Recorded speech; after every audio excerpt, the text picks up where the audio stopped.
पिछली कहानी में हमने सुना था काशिफ पागल खाने में अपने रुदा सुनाता है। उसके बाद चीफ मेडिकल ऑफिसर पूछते हैं तुम पागल खाने तक कैसे पहुँचे। इसके आगे की कहानी सुनिए। वो चंद लम्हों तक सोचता रहता है, फिर कहने लगता है, इन दिनों मैं 10-11 बरस का था।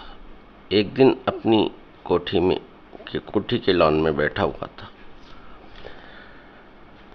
किसी सोच में गुम था। कानों में अचानक ही कांच के टूटने की आवाज़ सुनाई दी। फिर मेरी निगाहों के सामने एक मंजर आया। मैंने अम्मी को देखा। उनकी दोनों कलाइयाँ खाली थी, दोनों हाथ में चूड़ियाँ नहीं थी। जो चूड़ियाँ थी वो टूटकर बिखर गई थी। साहिरा ने उसे टोकते हुए कहा, ये बात तुम पहले भी बता चुके हो। हाँ, मैंने एक हाथ की चूड़ियाँ टूटने का जिक्र किया था। इस वक्त अम्मी ने मुझे बड़ी बातें सुनाई थी। तरह तरह के वाहिमे और अंदेशे उनके दिल में घर कर गए थे। वो दुआएं मांगती रही थी। बहुत अरसे के बाद मैंने दोनों हाथों की चूड़ियाँ को टूटते देखा था। अब मैं उनसे कुछ कहता तो वो मुझे बुरा भला भी कहती और मेरी पिटाई भी करती। मेरे तमाम रिश्तेदारों में उन्होंने मशहूर कर दिया था कि मैं काली ज़बान वाला और एक दिन बहुत जल्द पागल हो जाऊंगा अगर मैं अपने मनहूस बातें न छोड़ूं और दूसरों के लिए भी काली ज़बान का इस्तेमाल की तो वो लोग मुझे पागल खाने भेज देंगे। शाम को अब्बू आए तो मैंने तन्हाई में मौका पाकर, अब्बू चूड़ियाँ टूटने की बात से अम्मी गुस्से में क्यों आती हैं? अब्बू ने पूछा, क्या तुम्हारे दिमाग में फिर कोई कीड़ा कुल बुला रहा है? मार खाना चाहते हो? नहीं, इसलिए तो आपसे पूछ रहा हूँ। आप बताइए, चूड़ियों के टूटने से क्या होता है? बेटा होता तो कुछ नहीं है, लेकिन औरतें उसे सुहाग की निशानी बताकर रखती हैं। जब वो बेवा हो जाती हैं, यानी उनके शौहर मर जाते हैं, तो अपने दोनों हाथों की चूड़ियाँ तोड़ देती हैं। बिल्कुल, मैंने यही देखा है। अम्मी के दोनों के हाथों की चूड़ियाँ टूट गई हैं। उन्होंने चौंक कर मुझे देखा, फिर मुस्कुरा कर कहा, इट इज़ ऑल नॉनसेंस। ये सब फजूल की बातें हैं। अपनी मम्मी से जिक्र न करना, वरना वो तुम्हें उल्टा लटका देंगी। मैंने जिक्र नहीं किया, लेकिन रहमत को अम्मी और अब्बू के दरमियान गुफ्तगू के दौरान बात निकल गई होगी, तो अब्बू ने जिक्र कर दिया होगा।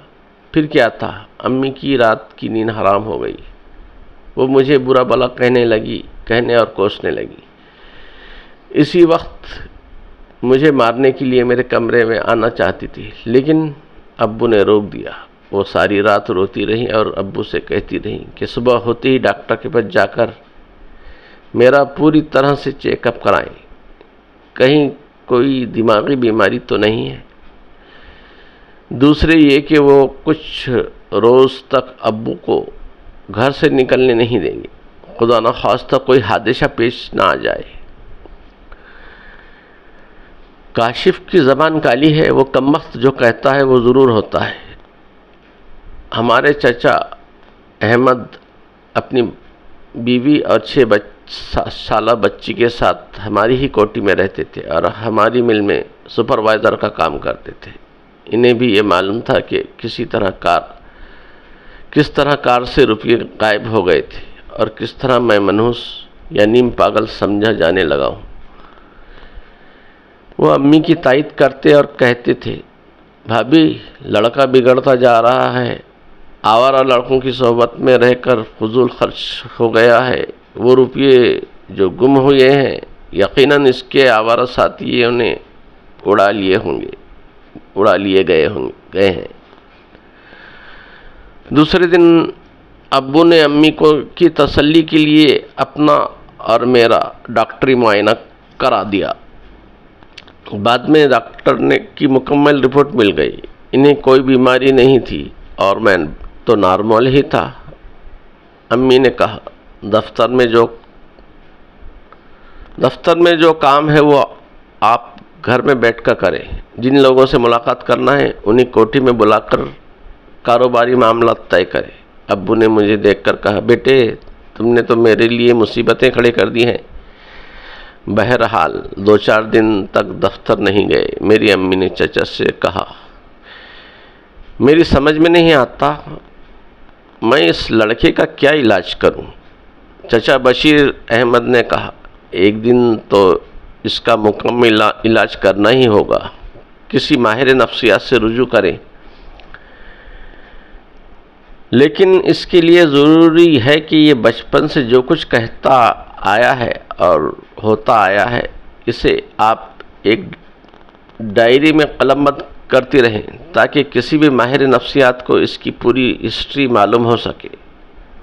चचा के मशवरे पर अम्मी ने मेरे मुतालिक लिखना शुरू किया।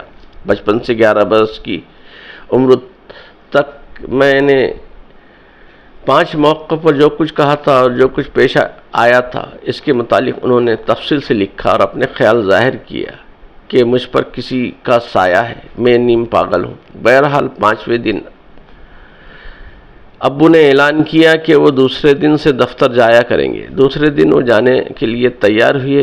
अम्मी इन्हें छोड़ने के लिए बाहर कार तक आईं। वो कदरे परेशान थी, बार बार अब्बू को समझा रही थी, खूब हाजिर दिमाग रहकर कार ड्राइव करें, गाड़ी ज़्यादा तेज़ ना चलाएं, किसी को ओवरटेक ना करें। अब्बू ने हंसकर कहा, मालूम होता है आज मैं पहली बार कार चलाने जा रहा हूँ। भाई तुमने इमाम जामिन बांध दिया है, जाने क्या कुछ पढ़कर फूंक चुकी हो। अब तो अपने दिल को मजबूत करो। मुझे कुछ नहीं होगा, इंशाअल्लाह मैं शाम को बखैरियत वापस आऊँगा। वो कार में बैठकर चले गए। मैं दूर एक जीने पर बैठा देख रहा था। अम्मी ने मुझे घूर कर देखा, फिर मुझसे कुछ कहे बगैर नाराज़गी का इजहार करते हुए कोठी के अंदर चली गईं। उन्होंने किसी तरह करार नहीं आ रहा था। आधे घंटे बाद उन्होंने दफ्तर फ़ोन किया। अब्बू ने जवाबन कहा, मैं खैरियत से हूँ और दफ्तर में काम कर रहा हूँ। 1 घंटे बाद अम्मी ने फिर फ़ोन किया, भाई तुम ख्वामा-ख्वाह परेशान हो रही हो, अब मुझे फ़ोन ना करना, मैं हैदराबाद जा रहा हूँ, आधी रात से पहले वापस आ जाऊँगा। अम्मी ने परेशान होकर कहा, आप हैदराबाद क्यों जा रहे हैं? ये भी कोई पूछने की बात है? कारोबारी मामलात में अब मैं तुम्हें फ़ोन पर तो बता नहीं सकता।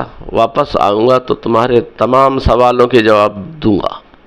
अम्मी थोड़ी देर तक बातें करती रही। अब वो इन्हें इत्मीनान दिलाते रहे। फिर उन्होंने रिसीव रख दिया। दिन के 1 बजे अम्मी को एहसास हुआ कि आज उन्होंने मुझे नाश्ते के लिए भी नहीं पूछा था। वो फ़ौरन ही मेरे पास आई और मुझे लपटा कर रोने लगी। कहने लगी, बेटे ऐसी बातें ना किया करो, मेरा दिल बहुत कमज़ोर है। देखो तो मैंने तुम्हें गुस्से में हमेशा नाश्ते के लिए भी नहीं पूछा। क्या तुमने कुछ खाया है? नहीं अम्मी, मुझे भूख लग रही है। आओ मैं तुम्हें अपने हाथों से खिलाऊंगी। उन्होंने मुझे अपने हाथों से खिलाया। जब खाना ख़त्म हो गया तो फ़ोन की घंटी बजने लगी। दौड़ते हुए फ़ोन के पास गई, फिर रिसीवर उठाकर सुनने लगी। सुनते सुनते अचानक ही उनके हाथ से रिसीवर छूटकर गिर पड़ा और वो चकरा कर सोफे पर गिर पड़ी। चचा दौड़ते हुए